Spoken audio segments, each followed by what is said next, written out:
On behalf of the Chamber and the Peoria business community, it's our pleasure to host the Mayor's State of the City address this year. And I have to compliment everyone. This is a fantastic turnout, beautiful location. I can't think of a better opportunity to have the mayor come and speak and talk with all of us tonight. So thank you so much for being here. You will learn more about the city's incredible plans for the future and accomplishments in the last year, which range from economic development to parks and recreation, quality of life, and much more. We're very grateful for the support for tonight's event. Our title sponsor is SRP, and you will be hearing more from SRP tonight. The executive sponsors are the West Valley Resort as well as APS. Sponsoring the reception is Credit Union West, and CenturyLink is our premier sponsor tonight. We have quite a few silver sponsors as well. Cox Communications, Holly Frontier, Trulinger and Wink, Banner Health, ASU, Shea Homes, Arrowhead Advertising, and the Peoria Diamond Club is our nonprofit sponsor tonight. So we thank all of you for your sponsorship and your support for the Peoria Chamber and the Mayor's State of the City address. This evening you will be the first to see the year in review video that was produced by Channel 11 staff at the City of Peoria. I've had a chance to watch this video. I've been told it has not been shown to anyone yet, so you're the first group to see it. And I see some head shaking that are in agreement from the city tables. So I'm excited that we get to preview it here. This video covers things like new parks, local festivals, and many aspects of living and working in Peoria. Let's take a few moments to recognize and remember some of Peoria's 2013 highlights. Peoria knows how to play, and 2013 was no exception with the much-anticipated opening of the beautiful 83-acre Pioneer Community Park. The park includes a 5-acre fishing lake and unparalleled amenities that makes this one of the largest, most luxurious municipal parks in the valley. Last year, our Economic Development Department was hard at work expanding and growing Peoria's businesses. The grand reopening of Wagner Plaza 2 celebrated the completion of the second phase of the Old Town Commercial Rehabilitation Program, a program which earned an honorable mention from the American Planning Association. Peoria welcomed Maxwell Technologies with a special grand opening celebration. The San Diego-based company opened the 120,000 square foot manufacturing plant, currently employing 15 with the anticipation of hiring another 30 people over the next year. Classes officially began at Trine University's Peoria campus, and we look forward to welcoming other higher learning institutions in the future. Peoria's 2013 community events calendar was jam-packed with activities. Here's what kept Peoria buzzing last year.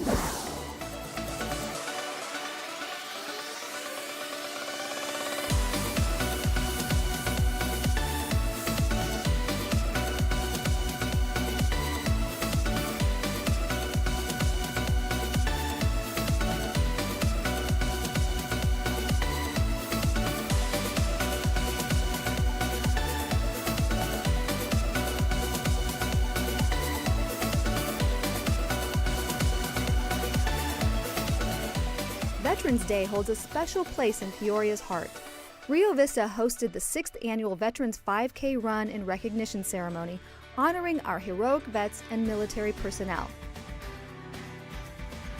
Homes for Our Vets, a national nonprofit that builds and donates adapted homes to injured vets, chose Peoria to build their first home in Arizona. Army First Sergeant William Leonard, who lost his legs while on deployment in Afghanistan, received the keys to his new Peoria home over Veterans Day weekend. Our veterans come from all walks of life. They're rich and poor, pampered to the destitute, from the highly educated to those who can barely read or write. They're tall, short, fat, thin, black, brown, white, male, and female. But when I think of veterans that served in combat, I always think of a saying by John Stuart Mill. And the saying is this: war is an ugly thing, but not the ugliest of things. The person who has nothing for which he is willing to fight, nothing which is more important than his own personal safety, is a miserable creature and has no chance of being free unless made and kept so by the exertions of better men than himself. And I would submit and suggest to you that Sergeant Leonard is one of those men.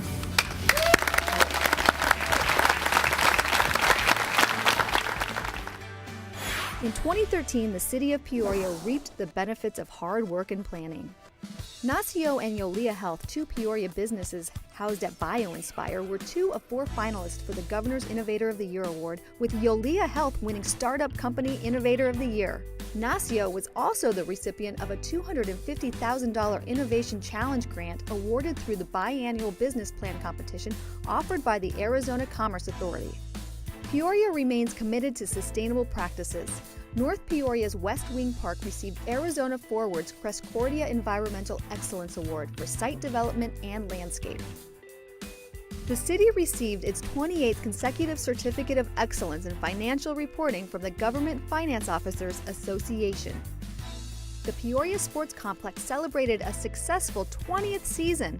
To honor the Padres and Mariners calling Peoria home for another 20 years, their clubhouses will get a state-of-the-art facelift. Groundbreaking took place last April, and the new clubhouses will debut just in time for 2014 spring training. The city of Peoria supports the arts and is rapidly becoming a cultural destination.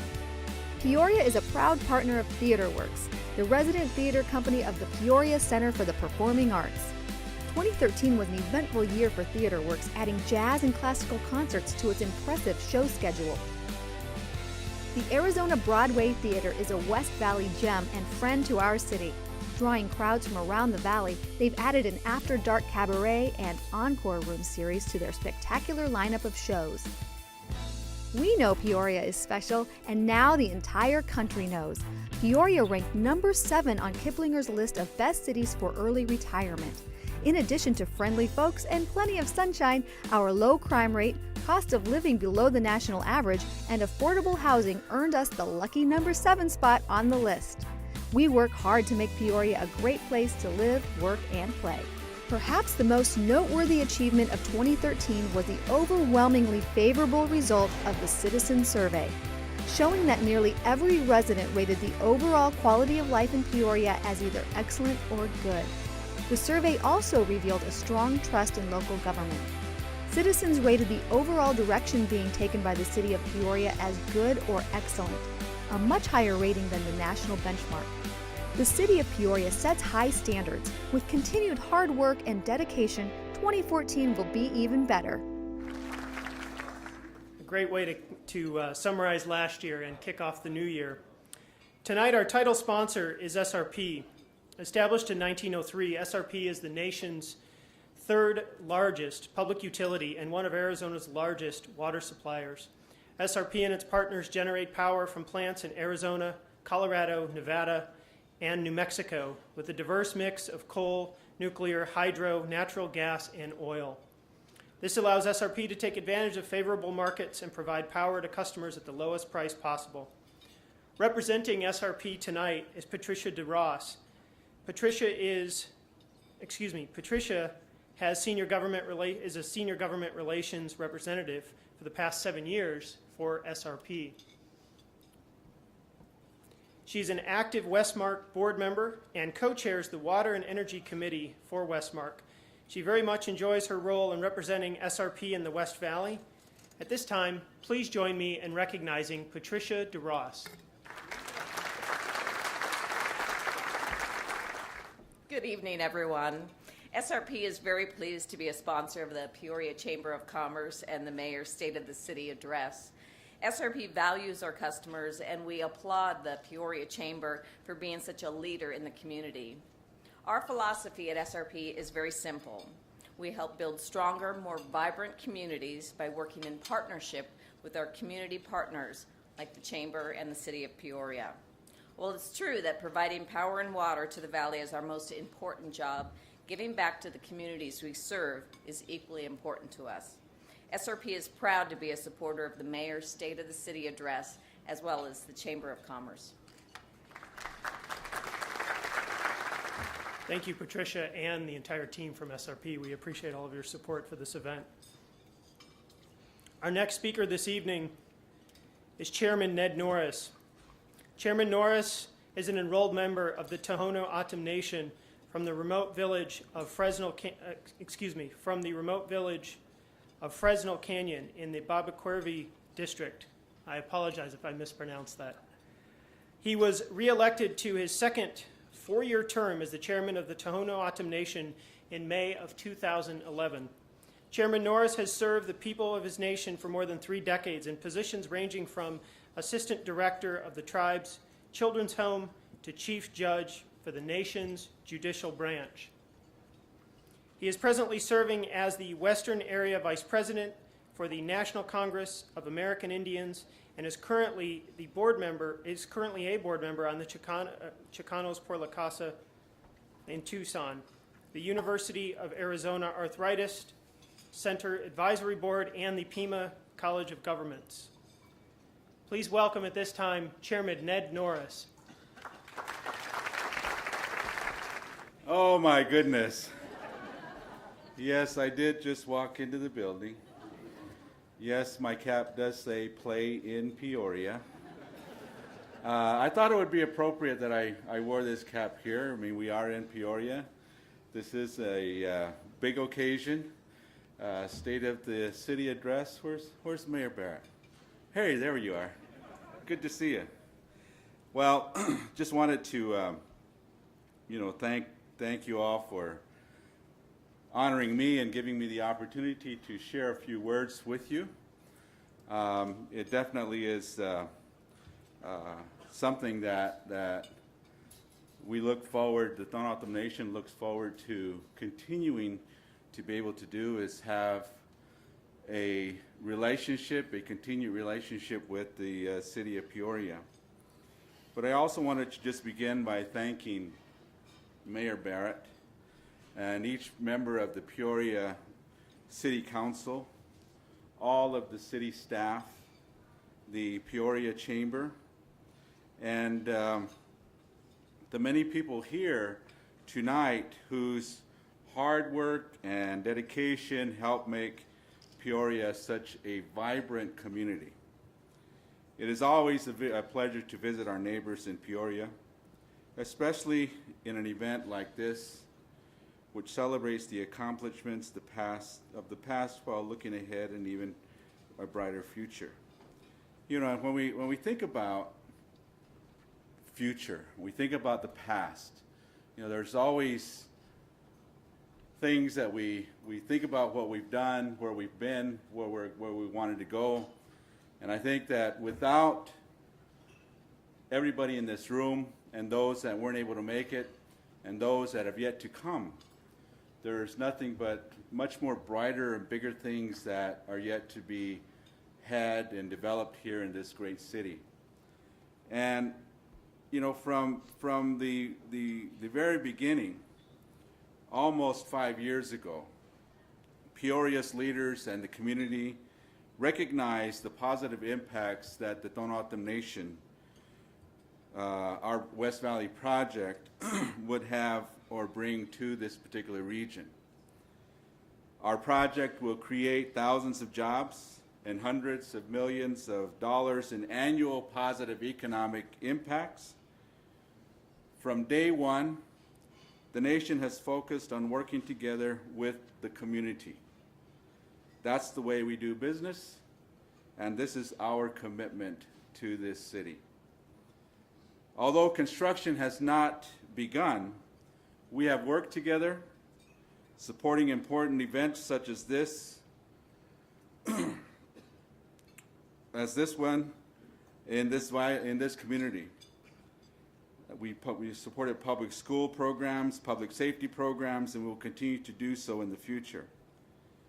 The positive working relationships that we've developed with the Peoria community will only grow as we move forward and more opportunities for partnerships become available. I just wanted to comment, that it's critical, and you all know this because you're here and you've committed in many, many ways to this community. Partnerships are critical to the success of any organization or any entity. And developing those partnerships, working together, helping each other, understanding each other, are ways that we're going to be able to continue to accomplish and develop the partnerships that we have already been able to develop. Change isn't easy. Positive change isn't easy. And it certainly hasn't been easy with this particular issue, as special interests continue to try to prevent this important opportunity of bringing this project to this community. We will not be deterred by those efforts and will continue to move forward. We need your continued support. We have hurdles that we need that have been put in our way that we need to get over. But in saying all that, I also wanted to acknowledge the many people here tonight who have worked hard to help us succeed.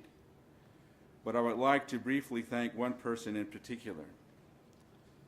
Throughout this process, Mayor Barrett has been one of the strongest and most vocal supporters of positive economic development. Just as he has been and will continue to be one of the greatest advocates for the Peoria and the West Valley community. We appreciate his tireless efforts that Mayor Barrett and others have undertaken to improve the lives and economic opportunity of Peoria residents.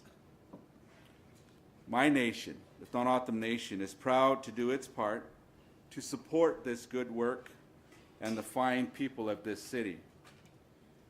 We are excited for what the future holds, not only for us, but also for Peoria, and we look forward to working together to create even greater opportunity for the West Valley in the years ahead.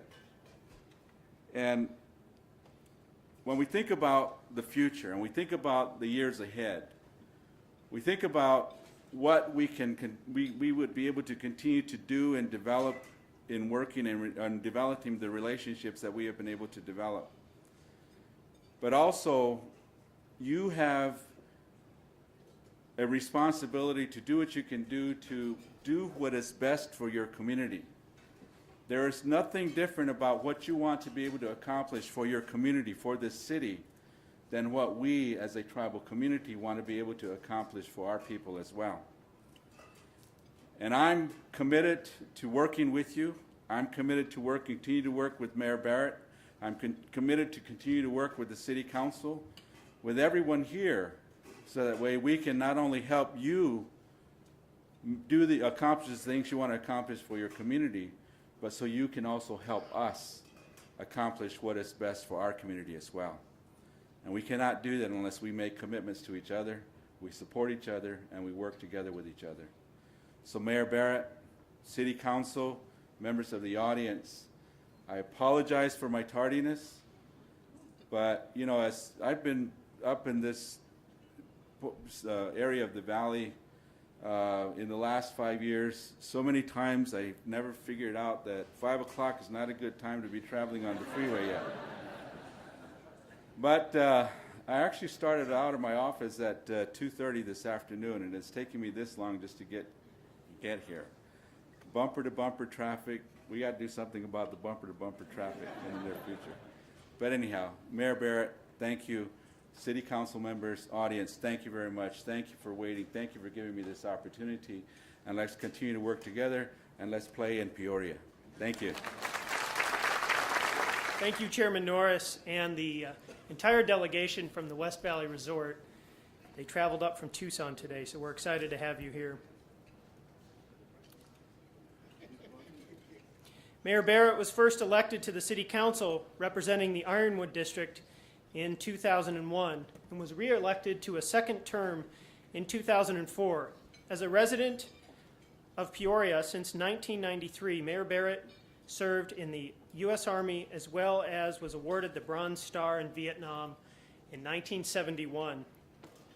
Mayor Barrett graduated with honors from Arizona State University with a degree in mass communications journalism and worked for the Arizona Republic for more than 20 years as a magazine writer, reporter, and editor. He currently works in the communications department of Central Arizona Project. He received the Meritorious Service Medal from the National Guard in 2001 and was media relations coordinator for the International Workshop for Emergency Response. He is a member of the International Association of Business Communicators, the Public Relations Society of America, the Colorado River Users Association, Valley Forward, and has served as Chairman, Media Relations for the Statewide Emergency Task Force. He served as Vice Mayor from 2003 to 2004 and 2005 to 2006 when he resigned to run for mayor. He has also served as Chairperson for the Not-for-Profit Subcommittee and Chairperson for the Boards and Commissions Subcommittee of the City Council. He's currently a member of the Peoria Sunrise Lions Club and is a Melvin Jones Fellow. At this time, to present the State of the City Address, will you please welcome Mayor Bob Barrett. Okay, I want to thank the sponsors, seriously, serious for a minute. I want to thank the sponsors for the efforts they put forth. This is my last go-round here in State of the City. I won't be doing this again, obviously, I'm term limited. This started off actually with APS as the initial sponsor. They sponsored the first State of the City. When I first got elected, they asked me if I do this, and I said, yeah. And we've done it every year since. So I want to thank the sponsors for actually allowing me to speak to you directly, all of you, the residents, and people who are involved in one way or another with the City of Peoria. It's very important to me. I find it to be very nice, and I like the feedback I get, even the groans. So thank you all. I do appreciate it. It's important that we take a recap, and I'm going to kind of drift around a little bit since this is my last chance as the mayor to address all of you in the state of the city. We did extremely well in 2013, and I'm looking forward to positive things in 2014. And at the end, I'm going to address the future going forward beyond 2015 and beyond. We're beginning to see the slow recovery of the Peoria economy, and we're operating in a very conservative way. We continue to watch the revenues and expenses of the city. This is important because what happens is, during the downturn, people couldn't get lights in their parks for Little League teams and everything else. And everybody sort of understood that because of the downturn. A lot of people got laid off, and they understood that. So what's happened now is that we've begun to recover. But the problem here is that you read in the newspaper stories out of New York talking about how wonderful the recovery is and how far along they are. We're not there. This is not New York. We're not recovering that fast. We depend on, unfortunately, the housing industry for most of our revenue. And because of that, and the housing industry is coming back, make no mistakes there. And we are showing an increase in terms of taxes and everything else. But the problem here, and the offset here, and everybody now that was understanding about no lights for their ball fields before, are becoming more demanding about lights now. And I understand that, but the problem is, and what people have to understand, is that during the downturn, we were the only city, as far as I know, that did not furlough any employee. No employee got furloughed.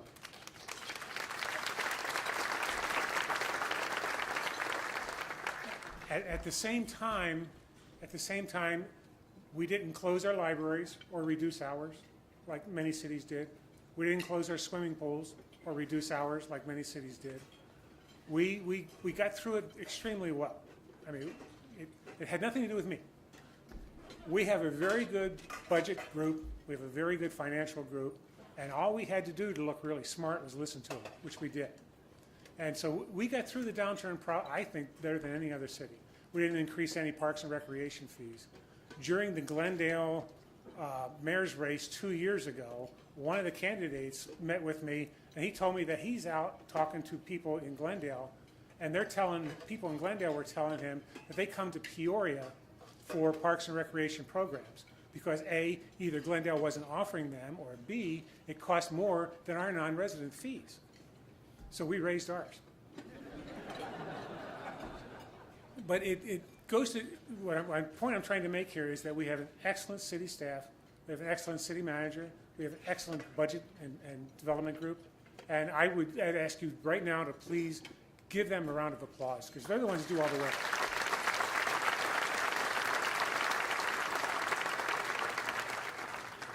So I'm going to talk about some of the things that happened in 2013, and we continued with the big focus for us as a council, and we had a retreat.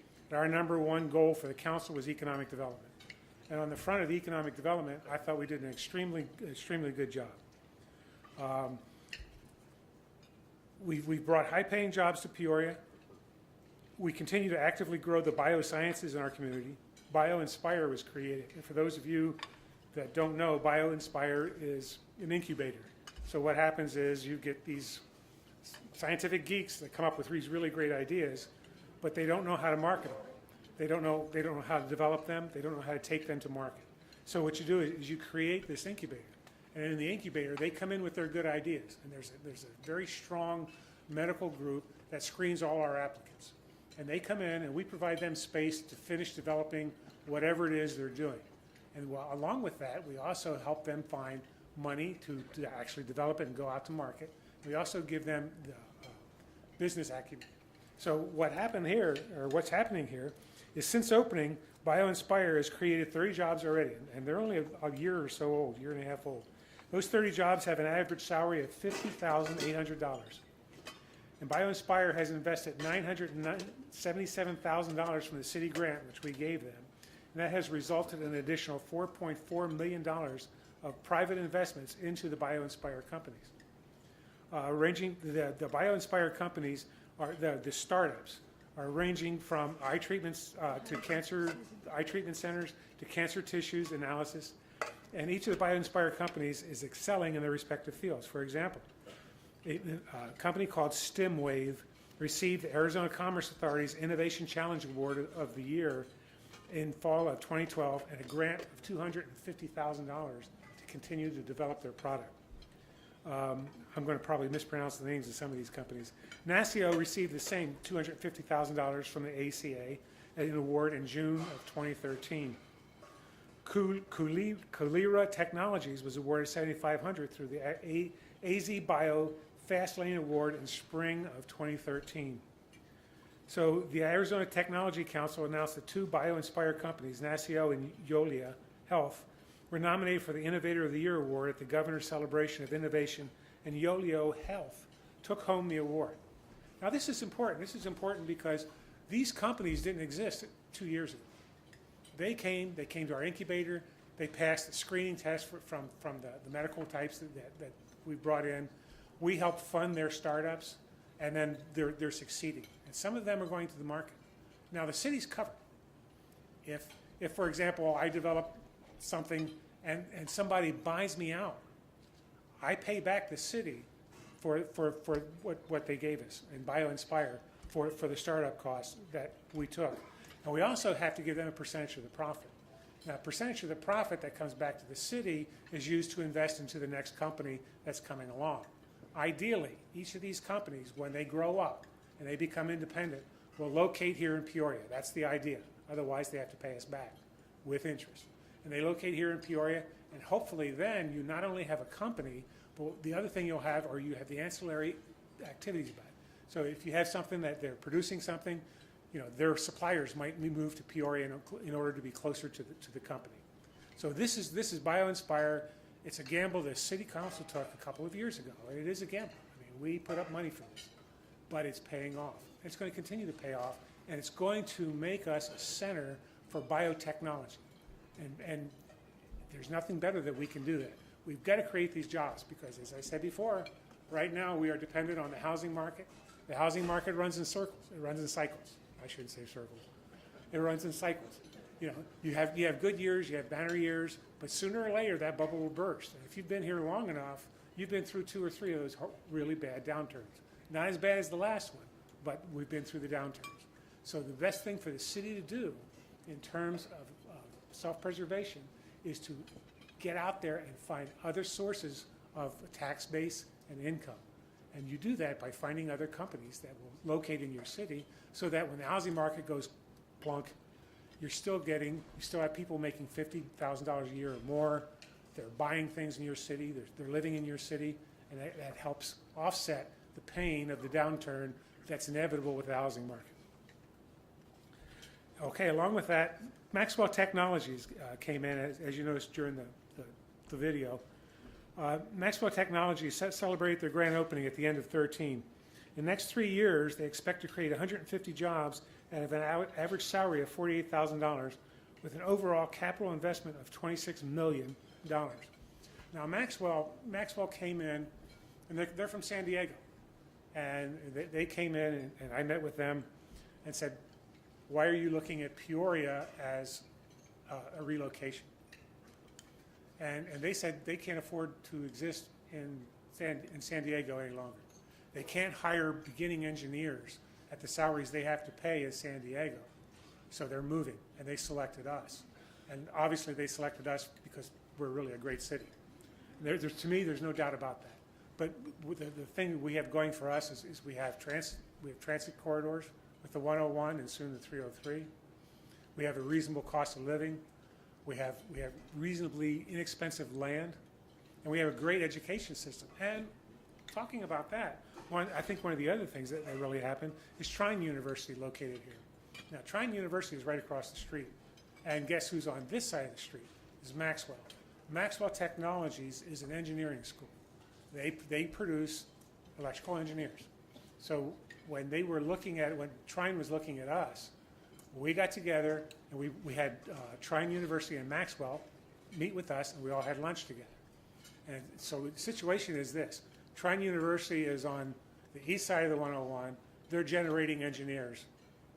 Maxwell is on the west side of the 101, and they're going to hire them as they graduate.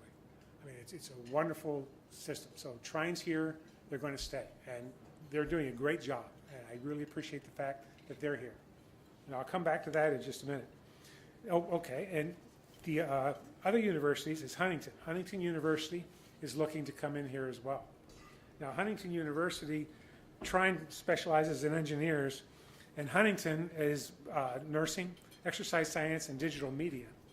So right now, Trine University and Huntington are talking about going together and creating their own campus, and one big campus. So right now, Trine's in the building. Huntington's talking about possibly going there, but they're also talking about creating their own joint campus, where in time, they will then create a residential campus. One of the areas they're looking at is Vistanza. Vistanza has a commercial core. The commercial core of Vistanza up north, if you've never been there, you've missed a treat, you need to go up there.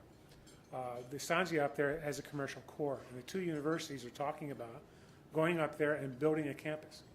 Now, Trine originally came in figuring that they were going to be in the building across the street here for 2 or 3 years before they were ready to move to a regular campus, to build their own campus. They're now talking about doing this in 14, 15. So, and they'll pair up with Huntington. And we have a third university that's also talking about possibly coming in with them. We continue to support Luke Air Force Base, and we look forward to the beginning of the F-35 program this year. And I'm going to stop right here and ask you all, please give General Rothstein and Rusty Mitchell a hand. They're both from the, please stand, gentlemen.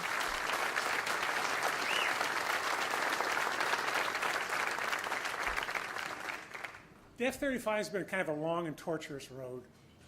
For those of you that have been coming to these things since I came in office as mayor, you're probably aware of most of this.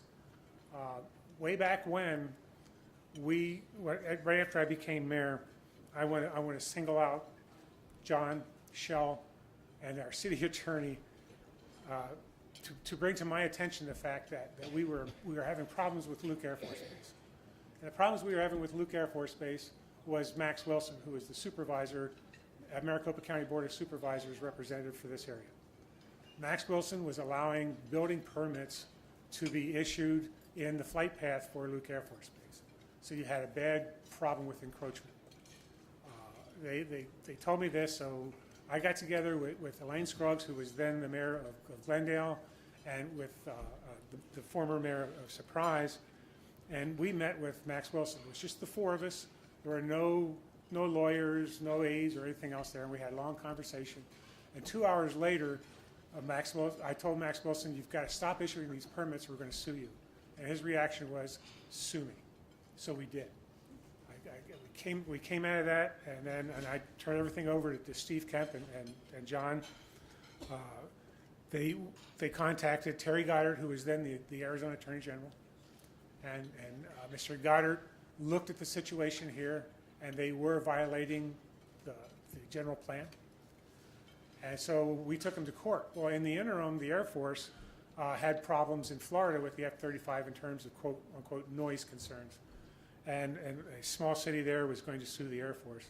Well, when we got into the legal hassle with the county over encroachment, the Air Force we got through the back channel. The Air Force was very concerned about what was happening in Arizona. Luke Air Force Base is the largest fighter training base in the United States.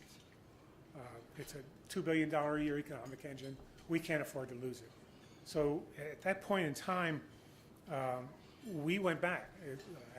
Mr. Goddard and I went back to meet with the Secretary of the Air Force and the Air Force Chief of Staff and their Chief Counsel in the Pentagon. There's 26 miles of corridor in the Pentagon. I think I walked most of them.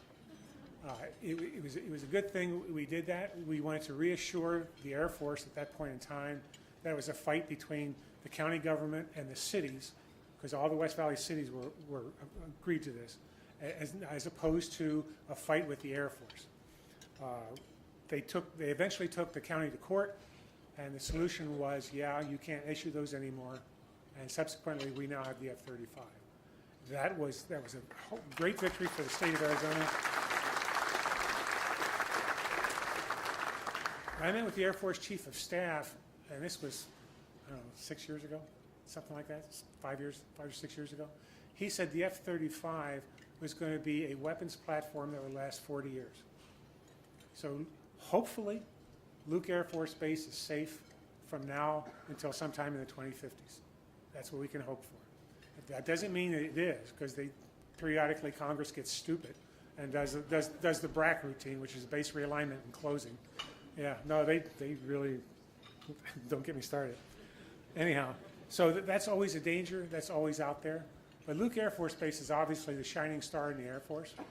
We have the largest training squadrons. We're the largest base in the world for training squadrons. And during the process the Air Force took in terms of determining where the F-35 would go, it was very obvious. They have the runways, you have the hangars, you have the weather, you have the gunnery range. Why would you go anywhere else? So thank you, sir, and welcome. And we look forward to the arrival of the F-35.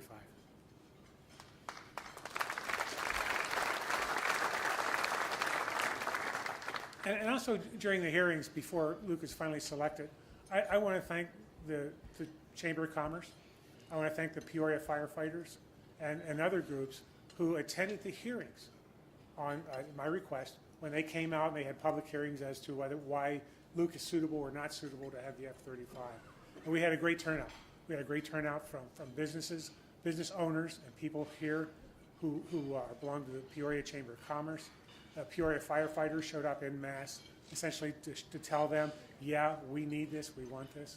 So it wasn't just a political effort or just a legal effort. It was also a public effort. So you have the support of everybody in the West Valley. So thank you very much. Our council and staff continue to stay focused on offering the best service possible to our citizens.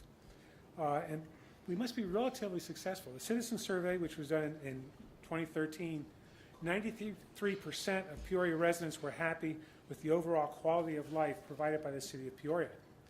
Now, when that came back, the group that does the polling came back, and they'd never seen a number this high before. They were wondering, is this a little, And no, it was me, my wife, and 2 other people.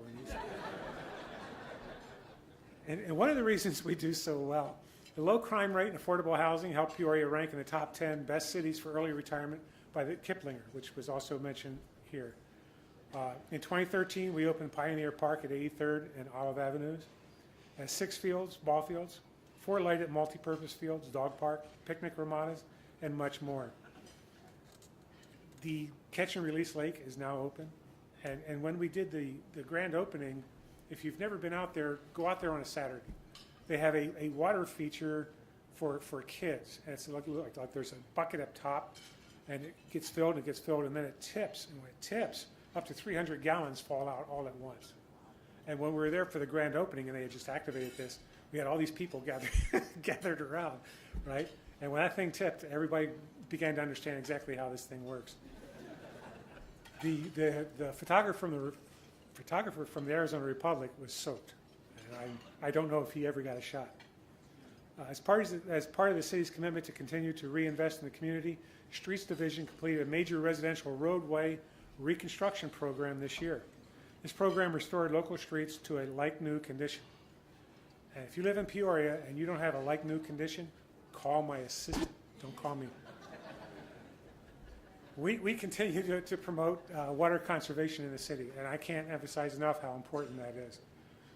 You've probably heard lately about the Colorado River and the shortages and everything else. It's real. There's no doubt about the fact that it's real. We're all right. Nobody panic. We're just fine. If there is a shortage declared on the river, the shortage initially affects storage. All right? It will not affect cities. Cities and towns are last to lose water. So unless the river goes completely dry, we're going to get some water. And we also, just quick add-on for my real job, Central Arizona Project has stored underground more than 5 million acre-feet of water, that if the shortage happens and it's serious enough, we can begin to recover that. It will last us a long time. So, but water conservation is important. And for the third year, we've sponsored the Fix a Leak Week, and we did it over here at Rio Vista Park, and it includes a run-walk along the New River Trail. And the run-walk, if you're not doing anything in March, it'll be in March, and I don't know what the date is going to be yet. If you're not doing anything, it's worth coming out to watch this, because the race starts with Marty McFlapper. You know, that's a leaking toilet, right, the flapper. And he puts a toilet on his head, and he runs. They let him go off first for about 5 minutes. Then everybody has to catch him and fix the leak. It's kind of cute to watch. It's definitely worth doing. Through smart budgeting, we've been able to use capital funds to build infrastructure that allows Peoria to be in the best position for future development as the market continues to improve. I'm going to stop here for a minute and throw some dark light on that. In its quote-unquote wisdom, the Arizona legislature changed how impact fees work for the city. Impact fees are money we collect from the developers and from home builders that pay for capital projects and infrastructure. For example, if you bought a house in Peoria, you paid impact fees. Some of those impact fees were dedicated to a library, building parks, fire stations, police, the whole 9 yards, everything that you absolutely need. Well, the legislature listened too much to the Home Builders Association this last couple years, and they have changed the formula for calculating the impact fees. And that is going to hurt the city of Peoria. The city of Peoria, it takes place in the middle of 14. So it's not my problem. It's SEP, it's somebody else's problem. But what's going to happen, and these are choices that we're all going to have to make going forward. Because of the legislature's action, we are not going to be able to collect as much money. For example, we can't build a library in the growing part of North Peoria that's bigger than 30,000 square feet. If it's bigger than 30,000 square feet, the city has to stand the cost of building the rest of it. Same thing with parks. They limit the size of parks, and if we want a larger park, we have to pay for it. Now, what's going to happen? Well, you've got bonds. You've got GO bonds, which are general obligation bonds. We could always issue bonds to do more. Or we can increase the secondary tax on your property. So at some point in the future, the city council and all of you, the residents, are going to come down to making a choice. I think we have a very high quality of life that we've been able to sustain to date. But because of the reduction in the fees we can collect from the construction industry, it's going to change. If we continue with the high quality that we have now, it's going to come out of your pocket. Otherwise, you're going to have to do with less. And this goes against the premise that Arizona has functioned on as long as I can remember, and I've been here since '62. And that function is growth pays for growth. That's why we have impact fees, and that's why the fees are set the way they were. The legislature has decided that that no longer applies. So I would recommend all of you contact your legislator and tell him to pull his head out.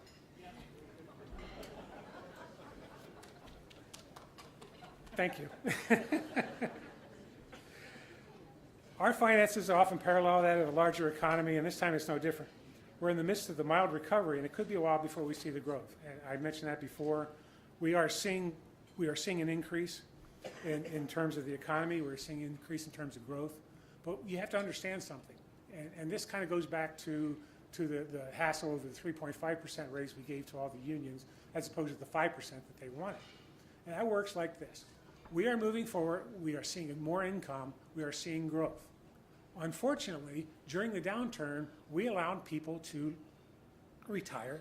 We bought some people out. Some people left the city. So if you were a building inspector during the midst of the downturn, if you didn't retire or go find another job on your own, then what we did is we cross-trained you and you do something else in the city so that you could remain employed, but you're no longer doing that. Well, with the uptick, guess what? We now have to replace the people that have left building inspections. And you put that right across the board. You know, we got as lean as a city can get during the downturn in terms of personnel that we have. Well, now we have to replace those personnel as things pick up because they're building their houses. They want the inspections to come by because if you don't inspect the house on a proper schedule, it costs them money because they can build so much then they have to stop. And their construction crews are sitting around doing nothing until you get the inspection and the okay to continue. Well, that's not going to sit very well with anybody. But what's happening now is, yeah, we are seeing an increase, but some of that increase is being offset by the fact that we have to replace people we have let go or allowed to retire or change jobs during that bad downturn. It takes, so that's why I'm saying we're seeing prosperity, we're seeing an increase, but it's not as great as you're reading about in New York if you pick up the newspaper and read the latest AP story. Other cities laid people off, and they did it wholesale. I don't think any city except for us failed to lay people off. So what's happening now? Well, they're seeing the growth spurt, and they're giving these gigantic raises of 10, 15%. I don't think they're going to be able to sustain that. I personally have very big concerns about, especially the federal government, in terms of whether or not we're going to maintain and whether or not we're going to have another possible shutdown in February. Who knows? You never know what those guys are going to do. But until we're moving and we're flatline and we're straight, you have to be careful in terms of what you do financially. So that's why some of these things are slow in coming. You will get them. If you're a resident here, you need ballpark lights in your park or whatever, those things will happen. The parks will be built, but we're not going to jump through the hoops like everybody else seems to be doing. The problem is, with a lot of the other cities, and our neighboring city is a good example of it, is when the downturn first started, they took money out of their set-aside bucks, and they went ahead and did that. We didn't do that. So you need to have money set aside for emergencies. We're not going to dip into that now to satisfy the demands of everybody that comes along. You're just going to I'm asking you all to be patient.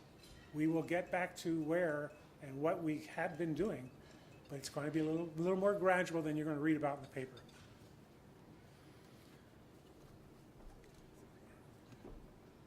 In 2013, another first for the Peoria City Council, we added a youth liaison to the council as a non-voting member.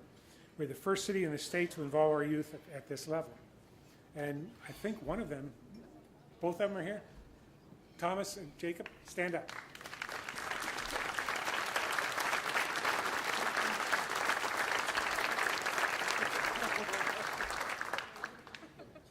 Now, I want to call these guys out. If you get a chance, if you weren't watching the study session yesterday, amazingly enough, on Channel 11, which I don't understand if you weren't, we had a discussion. And I would like for you, if you get the opportunity, it's online, go back and take a look at that study session. And you will see the impact the youth liaisons have on the city and on the council. One of their concerns is that we're not getting enough help, or we're not engaging the youth of the city enough. They did a survey, 73% of the youth that responded to the survey said that they felt that they don't have a voice in the city. We are working to change that. We will change that. There's no doubt about that. But if you want to see the voices that are coming forward, take a look at these two guys because they do an amazing job. And I wish you please give them a hand.